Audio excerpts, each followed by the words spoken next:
America, China దేశాల మధ్య అన్ని రంగాల్లో పోటీ ఉంటుంది. ఒకరికంటే మరొకరు దూకుడుగా వ్యవహరిస్తూ ముందుకెళ్తుంటారు.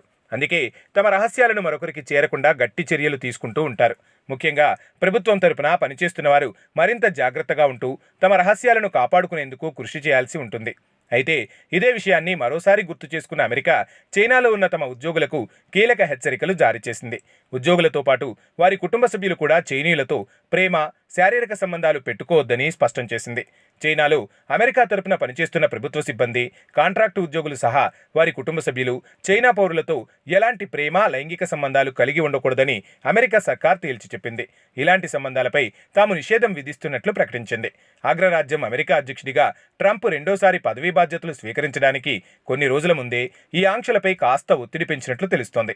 గతంలో చైనీయులతో బంధంపై సర్కార్ అంత సీరియస్గా లేదని, కానీ ఇప్పుడు పరిస్థితులు మారాయని కొందరు అధికారులు చెబుతున్నారు. ముఖ్యంగా చైనాలోని బీజింగ్, గ్వాంగ్జా, షేయాంగ్, షాన్యాంగ్, వ్యూహాన్లోని కాన్సులేట్లలో పనిచేస్తున్న అమెరికా సిబ్బంది చైనా పౌరులతో ప్రేమ, శారీరక సంబంధం పెట్టుకోవడానికి పూర్తిగా వీల్లేదని తేల్చి చెప్పినట్లు వివరిస్తున్నారు. అయితే గతంలోనే చైనా పౌరులతో సంబంధాలు కలిగి ఉన్న యుఎస్ సిబ్బందికి మాత్రం మినహాయింపు ఇస్తున్నారు. అయితే తాము దీనికోసం ముందుగానే దరఖాస్తు చేసుకోవాల్సి ఉంటుందని తెలిపారు. పొరపాటున మినహాయింపులు తిరస్కరించబడితే వారు చైనీయులతో తమ బంధాన్ని ముగించాల్సి ఉంటుందని, అదీ కుదరని పక్షంలో తమ పదవులను వదులుకోవాల్సి ఉంటుందని వెల్లడిస్తున్నారు.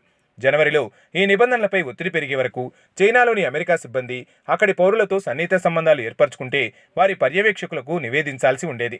కానీ లైంగిక శృంగార సంబంధాలపై స్పష్టమైన నిషేధం విధించలేదు. మరి అమెరికా ఇప్పుడు తీసుకున్న ఈ నిర్ణయంతో సదరు ఉద్యోగులపై ఎలాంటి ప్రభావం పడుతుందో చూడాలి.